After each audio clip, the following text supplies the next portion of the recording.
Bom, pessoal, então agora sim são 1h30. Como a aula está sendo gravada, eu vou começar me identificando para ficar registrado no vídeo. Então, eu sou o professor Paulo Daines, do Instituto Federal de São Paulo. Esta é uma aula síncrona do curso de Laboratório de Conversão de Energia 2. Vou começar a aula mostrando o nosso material no Moodle. Então, eu vou compartilhar aqui minha tela.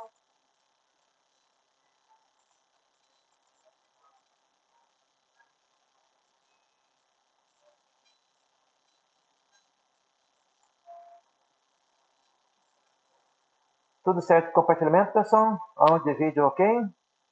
Sim. Joia, obrigado. Então, vamos lá para o Moodle. Bom, então, nossa disciplina, né, de Laboratório de Conversão de Energia 2. Nós estamos, então, na experiência 4. De novo, o link. Tem já um vídeo aqui, deixa eu ver, no 4, tem um vídeo aqui no YouTube que foi gravado em 2017, onde eu faço a maior parte desse experimento. Então, é um vídeo um pouquinho antigo, mas a maior parte desse experimento já está demonstrada aqui no vídeo, certo? Temos os slides que eu vou utilizar na nossa aula de hoje, tanto no formato PowerPoint quanto no formato PDF. Após terminar aqui nossa aula, eu vou processar o vídeo e vou colocar o link logo abaixo aqui, então, o material complementar, aula síncrona, semestre aí, segundo semestre de 2021, certo? Quem quiser conferir aí as aulas dos semestres anteriores, certo? Elas estão também aqui embaixo. Então, esse é o nosso material. Nesse experimento não tem nenhuma medição, certo? Ele é um experimento mais conceitual, certo? Mais qualitativo. Quem assistiu o vídeo ali que está no Moodle vai ver que é mais uma aula de demonstração, a gente não chega a fazer muitas medições. Então não temos medições aí para pôr para vocês. Bom, vamos começar então com o conteúdo da aula.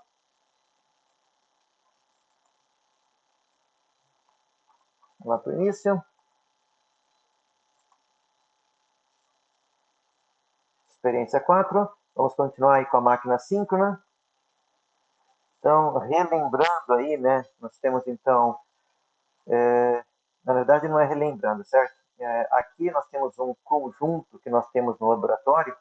Esse conjunto, na verdade, ele é feito de 4 máquinas. Então, a primeira máquina é um motor de indução com um reostato, que nós vamos ver ainda ao longo da disciplina, certo? Esse motor de indução ele vai estar tocando um gerador de corrente contínua, e esse gerador de corrente contínua é que vai fornecer energia para o experimento, certo? Então, todo esse conjunto que está aqui, ele está simplesmente de apoio ao experimento. Então, essa máquina de indução é conectada na rede elétrica. Nós temos a partida da máquina. Ela puxa, então, potência ativa e reativa. A nossa máquina tem perdas elétricas. Fornece aí potência para o eixo. Nós temos também a perda mecânica do sistema. O que sobra de potência vai estar disponível em torque no eixo, que vai fazer com que esse conjunto gire. E se nós fornecemos aqui, energizar o circuito de campo, nós vamos então poder disponibilizar potência nesse gerador de corrente contínua. E é claro, né, esse gerador também vai ter suas perdas elétricas. Bom, então todo esse conjunto aqui, na verdade, ele faz parte do experimento para poder fornecer aqui energia DC. Quanto mais potência nós puxarmos aqui, maior vai ser o torque que vai se opor ao movimento, e automaticamente mais potência no motor de indução também tem que puxar para compensar esse aumento no torque oposto aí, né? Bom, o segundo conjunto que nós temos nesse laboratório é um motor de corrente contínua e uma máquina síncrona que vai ser conectada na rede elétrica. Então, nosso principal objetivo nesse experimento é estudar essa máquina síncrona. O nosso gerador de corrente contínua, ele vai fornecer energia para o campo e para a armadura desse motor, e também vai fornecer energia para o rotor da nossa máquina síncrona. Certo? Então, por isso, nós precisamos de energia DC.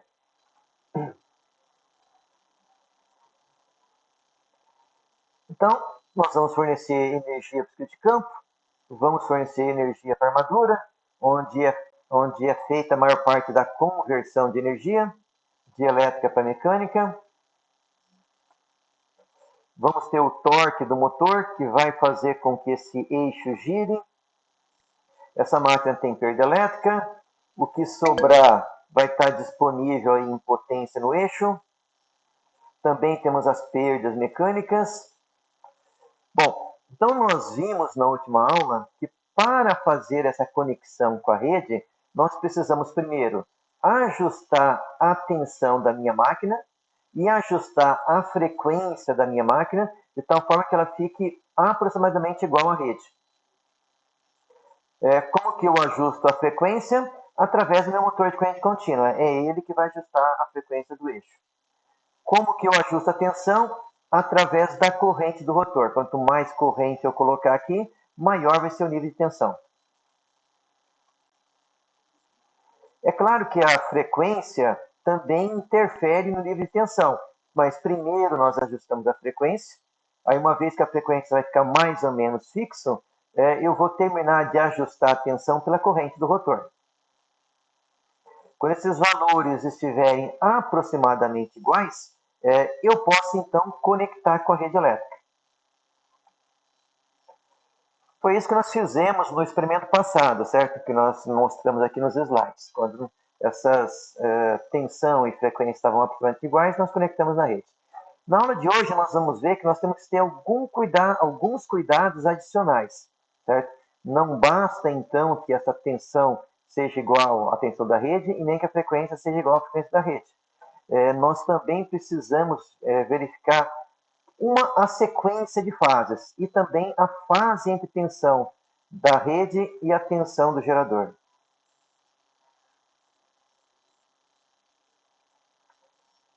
Então, quando nós fizermos essa conexão, vai começar então a fluir potência pelo eixo.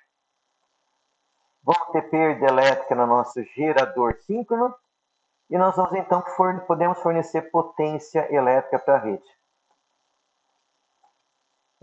E a potência reativa pode ser controlada então pelo circuito do rotor. Então, quem vai controlar a potência ativa é o que está conectado no eixo, certo? Se eu fornecer mais potência, automaticamente essa potência vai para a rede. A energia reativa ela é desacoplada da parte mecânica. Quem controla a energia reativa é o circuito do rotor.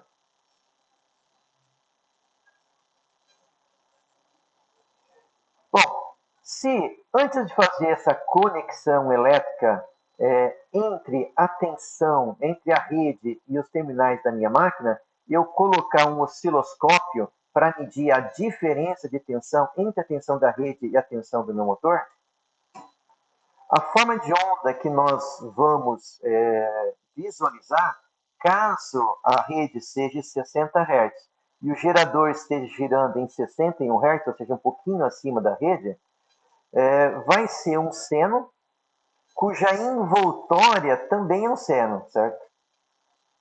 Então, nós temos aqui um sinal senoidal, cuja amplitude aumenta e diminui em um período de 1 Hz.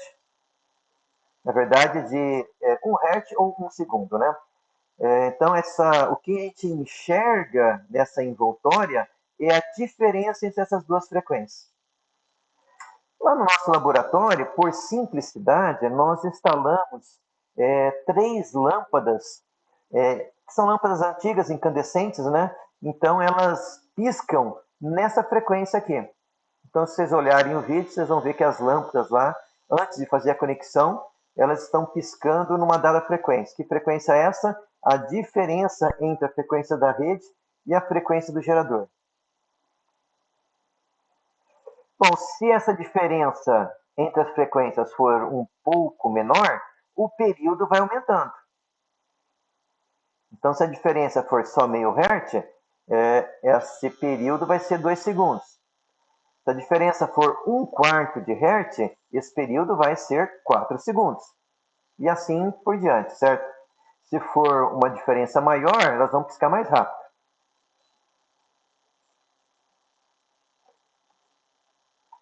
Bom, então isso se a frequência não for a mesma, certo? E se a tensão não for a mesma, certo? Aqui eu supus que tensão da rede e a tensão do gerador eram iguais. Então, caso então a nossa máquina opere aí com uma diferença de meio hertz, ou seja, vai me dar um período aqui de 2 segundos, e a tensão da rede seja igual à tensão do gerador, nós vamos ver aquela forma que nós vimos ali, certo? Então, o pico da tensão que eu tenho aqui nos dois senos será o dobro da tensão nominal da rede, porque aqui eu vou ter a tensão da rede se somando à tensão do gerador, e aqui no vale a tensão vai chegar a zero. No meio também é um seno, certo, pessoal? Mas como essa frequência é muito alta, a gente só consegue visualizar aqui a envoltória.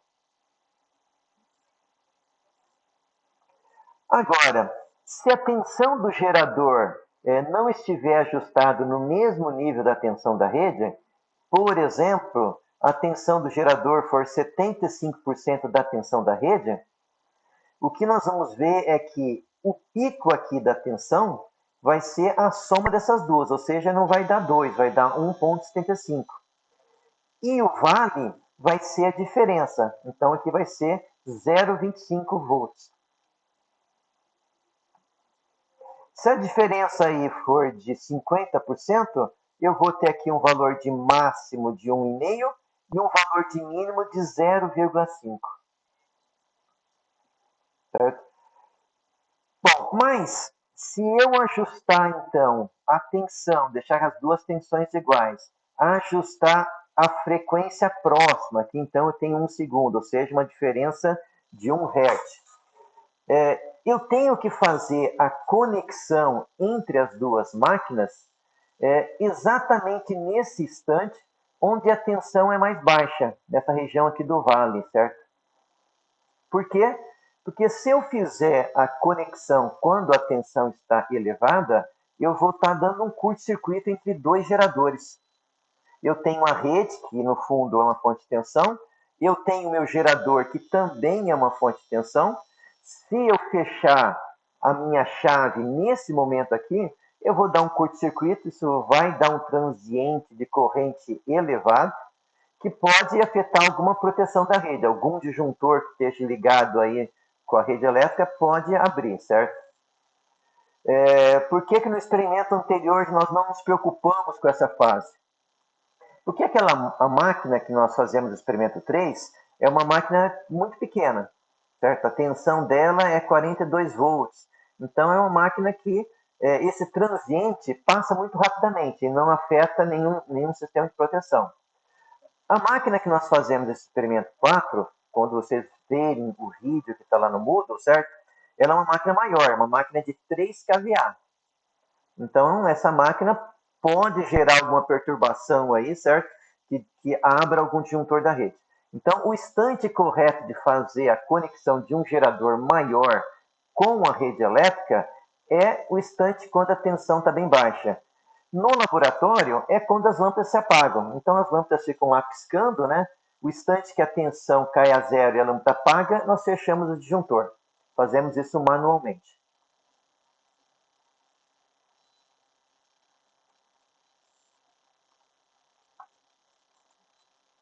Tranquilo até aqui, pessoal? Então, é importante, quando nós vamos conectar um gerador maior na rede, além de ajustar o nível de tensão do gerador através do circuito de rotor, ajustar a frequência do gerador não igual, mas próxima. Por que não igual? Porque se a gente ajustar com uma frequência igual, pode ser que a máquina funcione de forma com uma defasagem tal que a tensão nunca zere. Certo? Então, a gente pode demorar muito para fazer essa conexão. Então, o ideal é que a frequência da máquina seja próxima, mas não exatamente a mesma. Uma diferença lá de 1 a meio Hz. E os níveis de tensões sejam iguais, porque se elas não forem iguais, eu nunca vou ter uma tensão que chegue realmente a zero. Voltando aqui aos nossos slides. Então, notem que se eu abrir esse seno aqui, de uma fase para outra, eu vou ver que o seno tem uma defasagem de 120 graus. Agora, a envoltória das três está em fase. Então, eu posso fechar a minha chave nesse instante aqui. Se isso estiver ocorrendo, vocês vão ver que as três lâmpadas piscam ao mesmo tempo. Mas pode ocorrer que a sequência de fases esteja invertida. Se a sequência de fases estiver invertida, as lâmpadas não vão piscar no mesmo instante, certo? Elas vão piscar uma na sequência da outra. Ou seja, não tem nenhum momento aqui que eu possa fechar onde as três fases estão em zero. Se essa sequência de fase estiver dessa forma, as lâmpadas piscando de forma alternada, ou medindo ali com o osciloscópio, eu ver que o vale nunca coincide, significa que eu tenho duas fases invertidas. Nesse caso, basta que você inverta duas fases, que a sequência de fase vai ficar correta.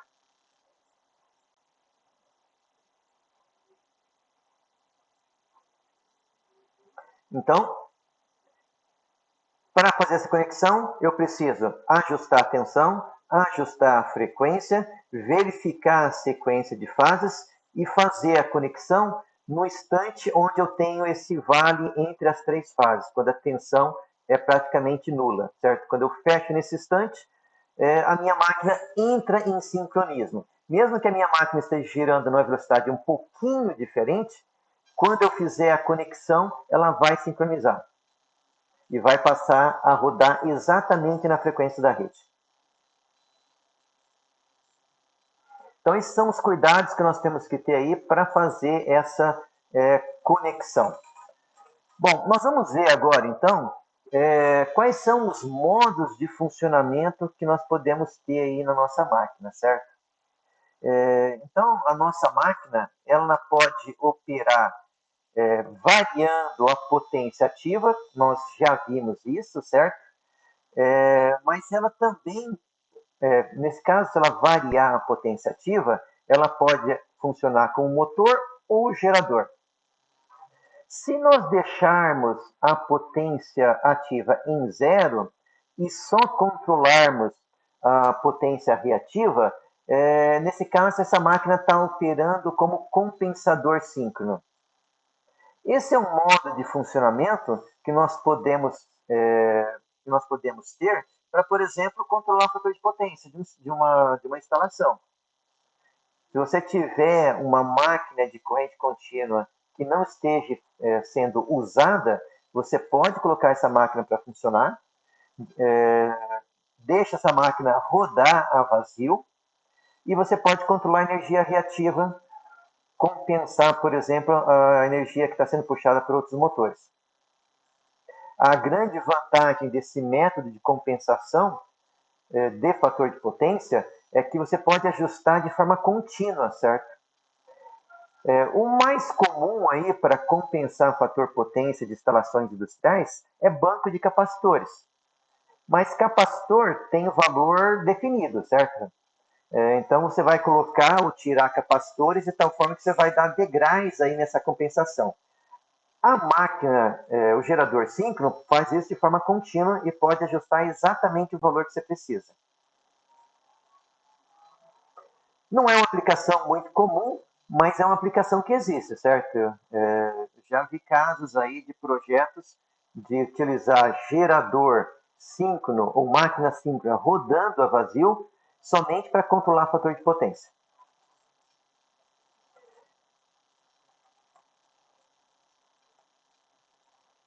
Então, vamos ver como que ocorre, então, o fluxo na nossa máquina.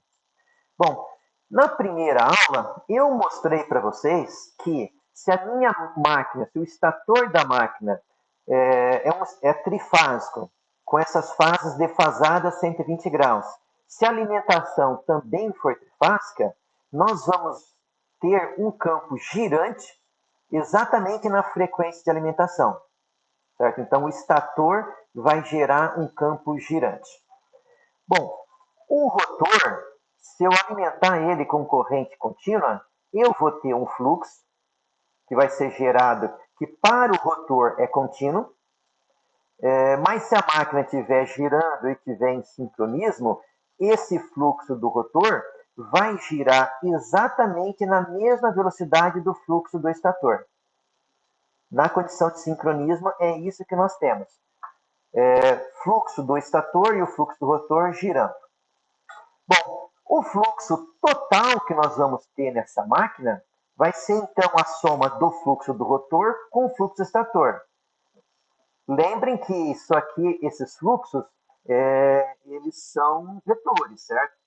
Eu estou representando esse fluxo numa dada posição, e também os vetores, vou representar eles numa dada posição, mas lembre que eles estão girando.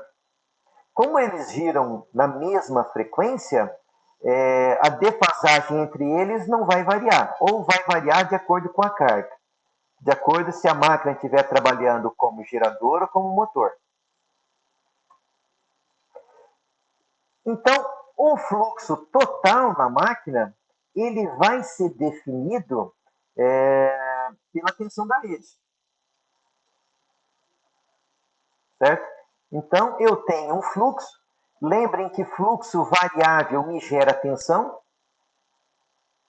Então, eu tenho uma parcela da tensão que é gerada pelo fluxo do rotor. Eu vou ter um fluxo no estator de tal forma que compense a diferença entre o fluxo do rotor e o fluxo da rede. Então, quando eu fizer essa conexão, automaticamente eu estou amarrando que o fluxo que eu tenho no entreferro, ele tem que ser igual à soma do fluxo do rotor mais o fluxo estator. Esse fluxo total é gerado pela rede elétrica. Lembre daquela fórmula, que a tensão induzida é o número de espiras vezes a variação do fluxo. Se eu tenho uma tensão fixa na rede, eu tenho que ter essa soma aqui fixa também. Bom, se eu ajustar o fluxo do rotor de tal forma que a tensão gerada pelo rotor seja igual à tensão da rede, significa que essa tensão, esse fluxo do estator vai ser nulo. Ok? Se essa tensão gerada na fase A pelo rotor for exatamente igual à tensão da rede, então essa parcela da tensão e do fluxo devido ao estator vai ser zero. Bom, vamos começar analisando algumas situações então, certo?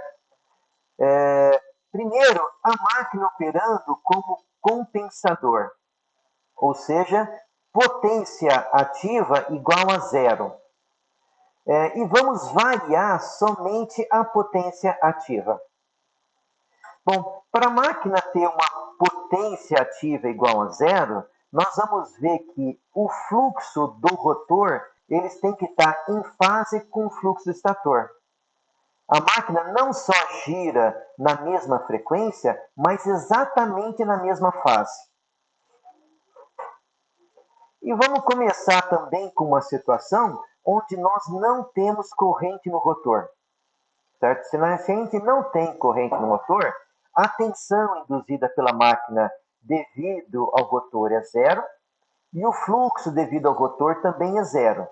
Nessa situação, a máquina é chamada de subexcitada e ela vai trabalhar com um fator de potência indutivo.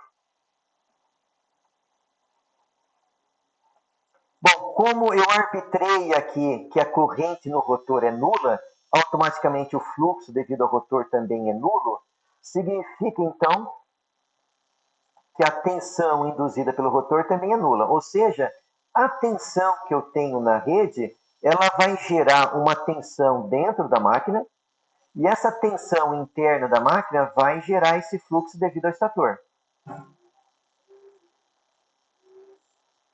Ok? Então, nós não temos fluxo no rotor, não temos tensão induzida. A tensão da rede vai ser igual à tensão induzida ou ou a tensão no estator, certo? Devido à tensão da rede. Bom, lembrem que o fluxo é a derivada da tensão. Na verdade, é o inverso. A tensão é derivada do fluxo. Ou seja, o fluxo sempre está atrasado em relação à tensão. Então, nessa situação, para ter fluxo, eu preciso de corrente. Então, lembre que nós não temos corrente do rotor, vamos ter somente uma corrente no estator devido à alimentação da rede. Então, corrente e fluxo sempre estão em fase. Notem que essa corrente está atrasada à tensão, então isso é um fator de potência indutivo. Bom, vamos ver o que acontece se nós começarmos a aumentar essa corrente. Então, essa corrente era zero, agora nós vamos colocar uma corrente maior que zero. Estamos aumentando aqui o fluxo do rotor. Para esse fluxo ficar constante, automaticamente o fluxo do estator tem que cair. Certo? Então, a tensão devido ao estator, a rede, na minha máquina, vai cair. Por quê? Porque a tensão induzida devido ao rotor vai aumentar. O mesmo vai acontecer com o fluxo, porque o fluxo de cada uma dessas tensões é a sua derivada. Então, agora eu tenho uma parcela do meu fluxo que é devido ao rotor e uma outra parcela do fluxo que é devido ao estator. A máquina ainda vai continuar trabalhando com fator indutivo e subexcitada. Então, aqui eu tenho a corrente devido ao estator caiu. Por quê? Porque uma parcela do fluxo está sendo suprida pela corrente do rotor. Bom, eu vou aumentar a corrente do rotor até que o fluxo do estator seja zero. Ou seja, quando que o fluxo do estator vai ser zero? Quando a tensão induzida no rotor for igual à tensão da rede. Então, essa parcela de tensão devido ao circuito estator vai ser nula. E todo o fluxo vai ser gerado pelo rotor. Nessa situação, eu não tenho corrente no estator. Então, não tem fator de potência unitário. Porque eu não estou puxando energia reativa da rede. Se eu aumentar ainda mais a corrente do rotor, eu vou colocar um fluxo tão grande que o fluxo devido ao estator vai cair, vai inverter de sinal. Ele estava diminuindo, agora ele vai inverter, porque eu aumentei tanto o fluxo do rotor que para esse fluxo ser igual ao fluxo da rede, devido à rede, o fluxo no estator vai ter sinal contrário. Lembrem que esse fluxo do rotor mais o fluxo do estator tem que ser igual a esse fluxo devido à rede, que é fixo. Então, quando eu aumentar demais esse fluxo do rotor, o fluxo do estator se inverte, automaticamente a corrente no estator também se inverte, e notem que em relação à rede, essa corrente está adiantada 90 graus. Ou seja, a nossa máquina agora tem fator de potência capacitivo. E ela é chamada de superexcitada, porque a excitação do rotor está muito grande, maior do que o da rede. Automaticamente eu tenho um fluxo no estator invertido. E uma corrente também invertida, adiantada em relação à tensão da rede. O fluxo do estator ele está atrasado em relação à sua tensão interna, mas ele está adiantado em relação à tensão da rede.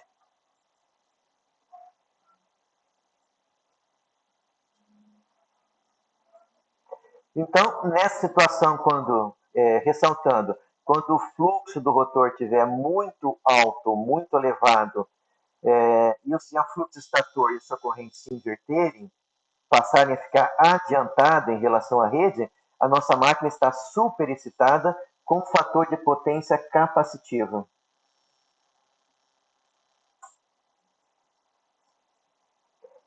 Tranquilo então, pessoal? Então, nós tentamos demonstrar como ficam os fluxos aí da nossa máquina Nossa, mas de novo, a máquina estava trabalhando com potência ativa nula, certo? Então, fluxo do estator com fluxo do rotor estavam em fase. Se o meu fluxo do rotor é pequeno, eu vou ter que compensar com o fluxo vindo do estator. Nesse caso, a máquina está subexcitada e trabalhando com potência capacitiva. Se eu aumentar demais o fluxo do rotor, a minha máquina o fluxo estator vai se reverter e a corrente do rotor também, então vai passar a ficar adiantado.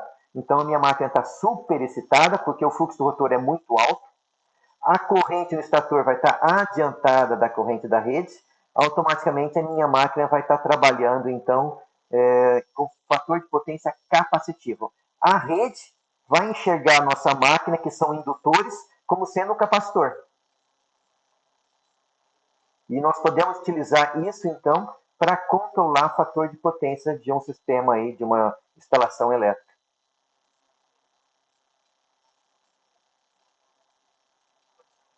Tranquilo, pessoal? Eu também acho bem interessante isso. De novo, esse é um dos motivos que a maior parte das usinas utilizam geradores síncronos, porque você consegue controlar, através da corrente do rotor, você consegue controlar esse fator de potência da sua máquina. Se ela vai puxar reativos da rede ou se ela vai fornecer reativos para a rede. Bom, então, máquina trabalhando como compensador somente, potência ativa nula, fluxo do rotor em fase com o fluxo do estator. Vamos ver o que acontece agora se nós variarmos a potência ativa, certo? Para não misturar as coisas, nós vamos manter agora a potência reativa igual a zero e vamos variar a potência ativa.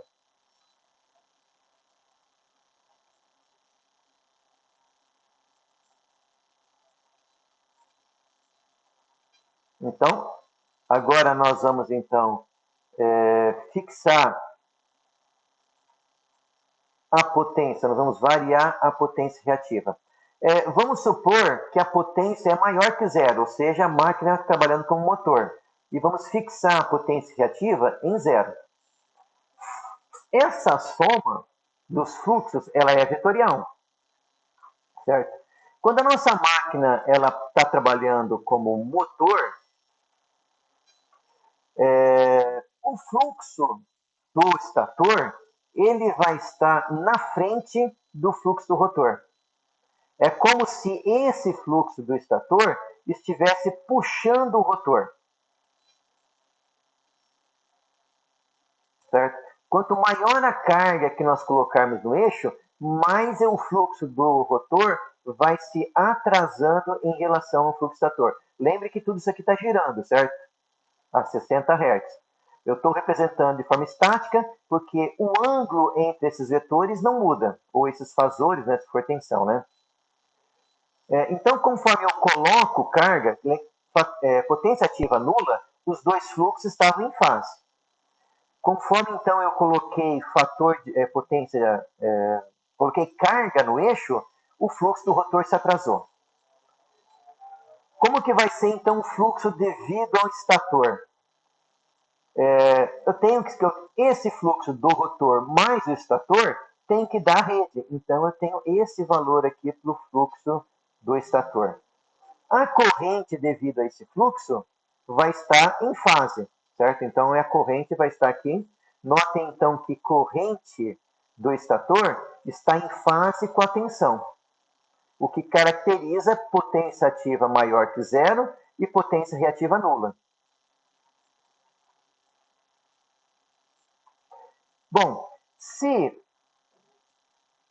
eu tenho então as outras tensões também, então notem que a tensão induzida no circuito rotor está atrasada em relação à rede, e a tensão que vai surgir no estator para compensar isso aqui vai estar em quadratura. Então, essa é a tensão no estator devido à tensão da rede. Bom, se a nossa máquina agora trabalhar com potência negativa, ou seja, como gerador, o fluxo do rotor vai estar adiantado em relação ao fluxo da rede. Automaticamente, o fluxo do estator, para essa soma fechar, ele vai estar para baixo agora. Porque o fluxo do rotor mais o fluxo do estator tem que dar o fluxo da rede. Bom, esse fluxo está aqui para baixo, então. A corrente no estator, devido a esse fluxo, ela também vai estar em fase com o fluxo. Notem que essa corrente está em oposição de fase à tensão de entrada. Isso caracteriza uma fonte de tensão, ou um gerador. Como a minha tensão devido ao rotor está adiantado, a tensão devido ao estator está para a direita, e logo, né, a derivada do fluxo, né, em quadratura. Então,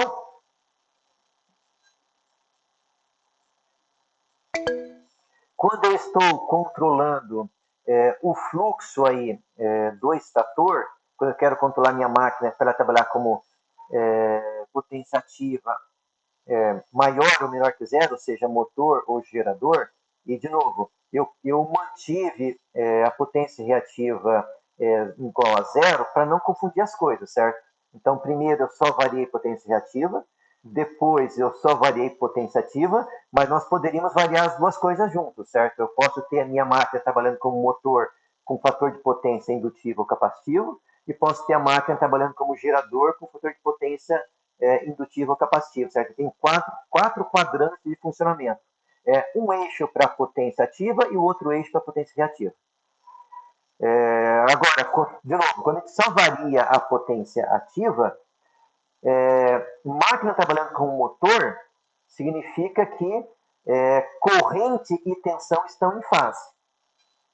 Ou o ângulo entre a corrente e a tensão é menor que 90 graus. Enquanto esse ângulo for menor que 90 graus, eu vou ter a minha máquina trabalhando como motor.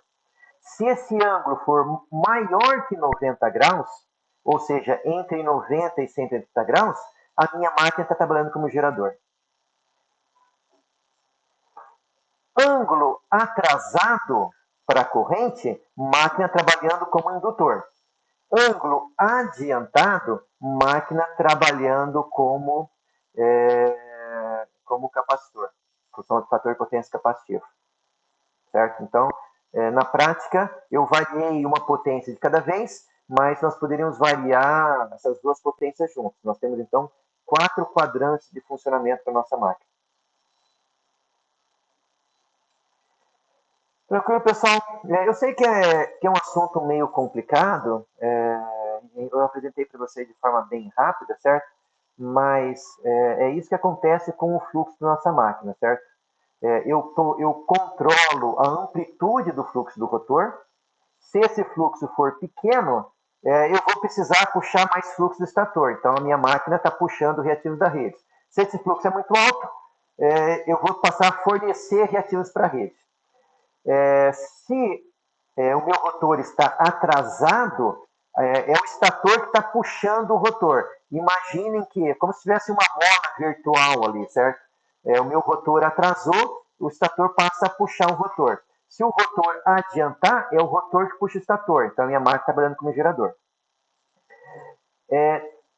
Esse ângulo, que a gente chama de ângulo de carga, ele tem um limite, certo? E esse limite é 90 graus. Lembrem que o torque ele vem do produto vetorial. E o produto vetorial é máximo quando o ângulo é 90 graus. Então, se esse ângulo for aumentando, o meu torque vai aumentando, até que chegue em 90 graus. Se eu tentar puxar mais torque do que isso, o ângulo vai aumentar para mais de 90 graus e o torque vai cair. É nesse momento que a máquina perde o sincronismo, certo? É esse o limite de torque ou de potência da minha máquina, quando o ângulo é 90 graus. O ângulo entre tensão, o ângulo entre o fluxo do estator e o fluxo do rotor. Tanto tanto na máquina operando como gerador ou como motor, certo? Na máquina operando como motor, quando esse ângulo ultrapassar menos 90 graus, a máquina perde sincronismo. Máquina operando como gerador, se esse ângulo ultrapassar mais 90 graus, a máquina também perde sincronismo, certo? Tranquilo, pessoal?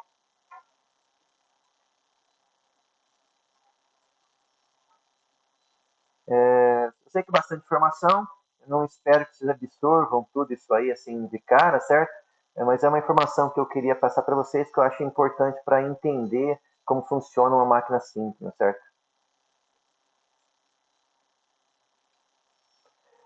Bom, nós vamos então mais para uma descrição agora de como é o experimento no laboratório. De novo, né?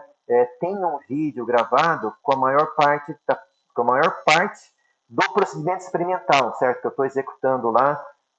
Esse vídeo está no canal do professor Alaor, eu gravei junto com ele.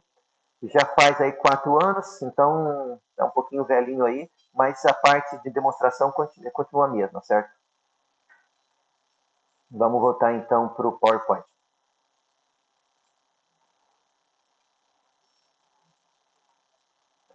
Então, nesse ensaio que eu faço demonstração, nós só temos um conjunto dessas máquinas no laboratório. Então, nós temos 4 motores, um motor de indução trifásico, um gerador. Na verdade, são 2 motores, né? Um operando como gerador de corrente contínua e outro operando como motor de corrente contínua. Esses dois conectados e esses dois conectados, o motor de corrente contínua com o nosso gerador síncrono. Todas as máquinas são de 3 kVA, e mais alguns equipamentos de medição que nós utilizamos, voltímetros, amperímetros, para demonstrar aí a operação.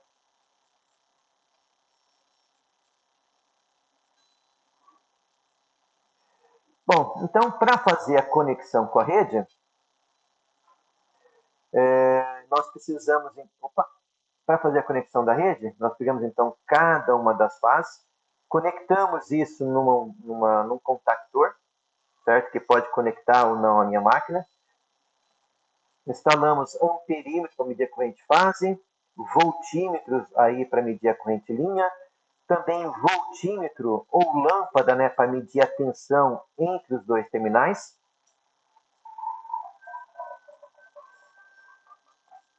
No rotor nós medimos corrente. Colocamos aí também 2 watímetros.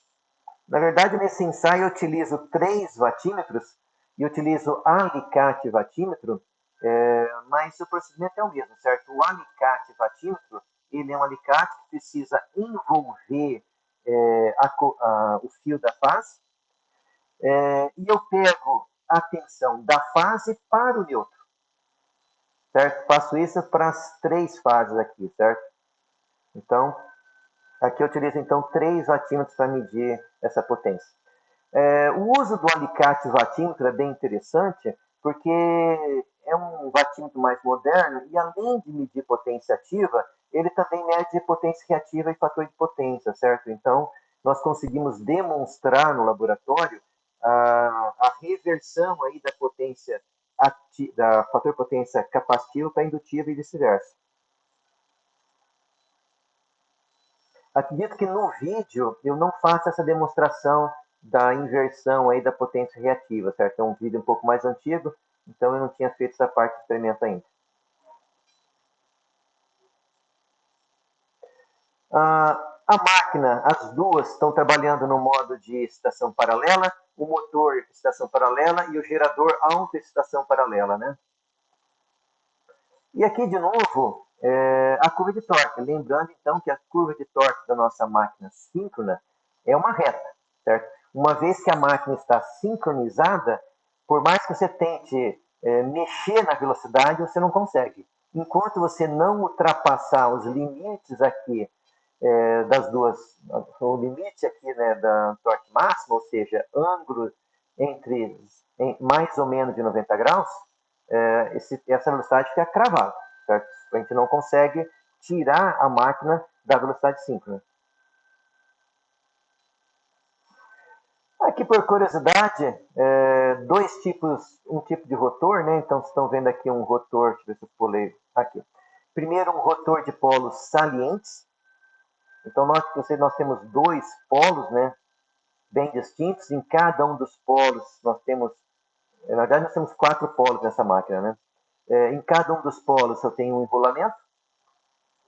E aqui é a visão da máquina sem os enrolamentos, né? Então, vocês notem que isso aqui não é exatamente um círculo, certo? Eu tenho a região polar que tem uma forma de círculo, mas eu tenho a região entre os polos aqui que tem um gap maior, né? Um buraco aqui, que é justamente onde a gente usa para bobinar a máquina, certo? Para inserir as suas bobinas.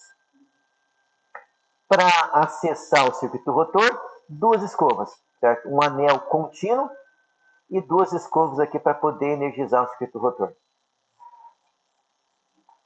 Uma máquina de polos lisos, ela é uma circunferência perfeita, com exceção das ranhuras onde vão ser inseridas aí as bobinas. E notem que aqui é uma máquina de 2 polos, e a minha bobina ela não está concentrada, ela está distribuída em mais de uma ranhura, de forma diferente do motor de polos salientes, certo? A bobina é concentrada e eu tenho vários polos ali.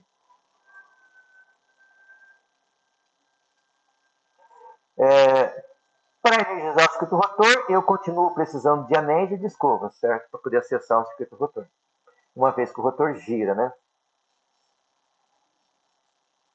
Bom, aqui então eu tenho a minha curva de potência. Então notem que para a máquina operando com o motor, a potência máxima está aqui em menos 2π sobre 2, ou seja, 90 graus. E para a máquina operando como gerador adiantado, né? Potência negativa e ângulo máximo de 90 graus.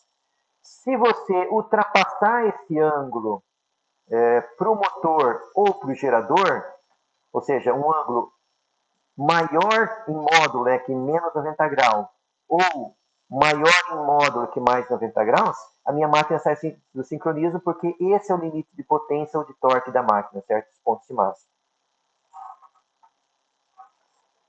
Se a máquina for de polos salientes, esse ângulo vai diminuir um pouco, certo? Porque tem um segundo efeito aqui que nós não vamos conversar muito. Além da potência síncrona, nós também temos uma potência de relutância que deforma um pouco essa forma de onda aqui do seno, certo? Então esse ângulo diminui um pouquinho mais para a máquina de polos salientes. É um ângulo, na verdade, menor que 90 graus. Bom, como que é o procedimento lá, né? Nós começamos então a ligar o motor de indução trifásica, ajustamos o gerador que está conectado no mesmo eixo para ter uma tensão de 110 volts. Uma vez que essa tensão está ajustada, nós podemos ligar a segunda máquina de corrente contínua e ajustar a sua frequência próximo de 1.800 Hz. Nós ainda não vimos essa questão de número de polos, certo? Mas a nossa máquina síncrona era uma máquina de 4 polos, então a sua frequência mecânica é a metade. Nós vamos ver isso na próxima aula. Ajusto a corrente da minha máquina síncrona para ter uma tensão de 220 volts, porque a rede lá é de 220 volts.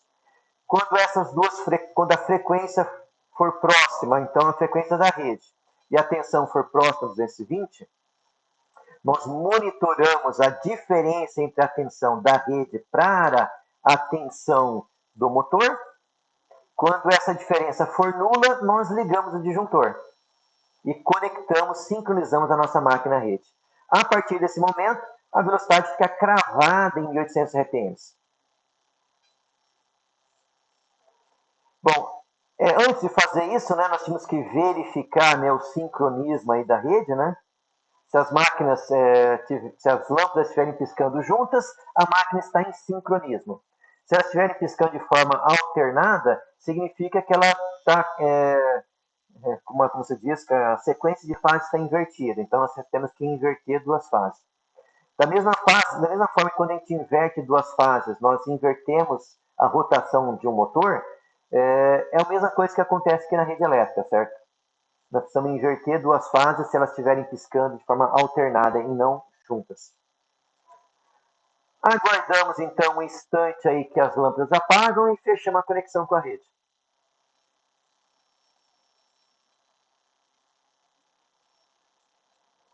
Então, um comentário, né, que eu sempre faço, enquanto a máquina, nossa máquina síncrona não está conectada na rede, o motor de corrente contínua, ele consegue variar a rotação, certo? Ele consegue variar a rotação para mais ou para menos da velocidade síncrona. A partir do momento que eu faço o sincronismo, a minha máquina síncrona, ela crava a velocidade. Se eu for no meu motor e tentar aumentar a velocidade, eu não consigo. O que vai acontecer é que eu vou adiantar o fluxo do rotor, a minha máquina passa a trabalhar como gerador e fornecer potência para a rede elétrica. Se eu fizer o inverso, tentar frear o conjunto, o que vai acontecer é que o fluxo do rotor vai atrasar e eu vou puxar a potência da rede elétrica para manter a rotação constante. Certo? Máquina em sincronismo, se eu não ultrapassar os seus limites, a máquina síncrona crava a velocidade. Certo? Por isso que ela é chamada de máquina síncrona.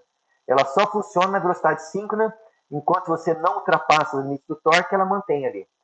O problema dela sempre é a partida. Para gerador, não é problema, porque eu vou ter uma outra fonte de energia que vai girar o eixo. Para o motor é complicado. Algumas máquinas síncronas, para operar com motor, elas vão ter dois rotores num só rotor. Elas vão ter o rotor de uma máquina de indução, nós vamos começar a estudar a partir da próxima aula, e também o rotor da máquina síncrona, os dois juntos ali, certo? Então a máquina parte como motor de indução, quando chega próximo ao sincronismo, ela chaveia para a máquina síncrona. Isso acontece automático, certo? Ela chegou próximo à velocidade síncrona, ela vai cravar o sincronismo com a rede.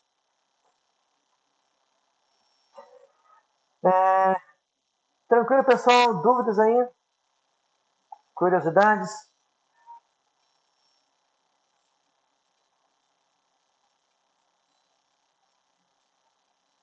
Vou esperar alguém digitar.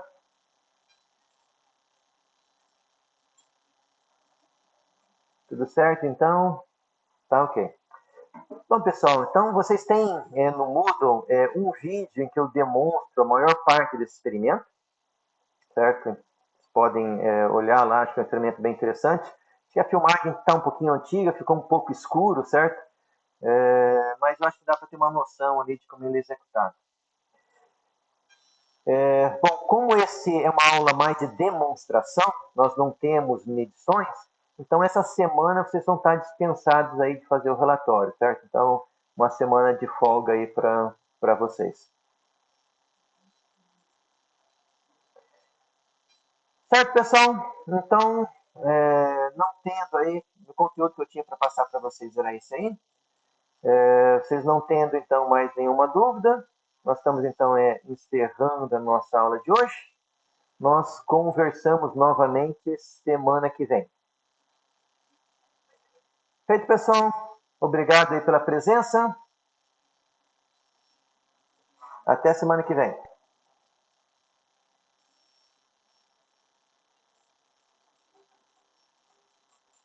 Eu que agradeço, pessoal. Até mais.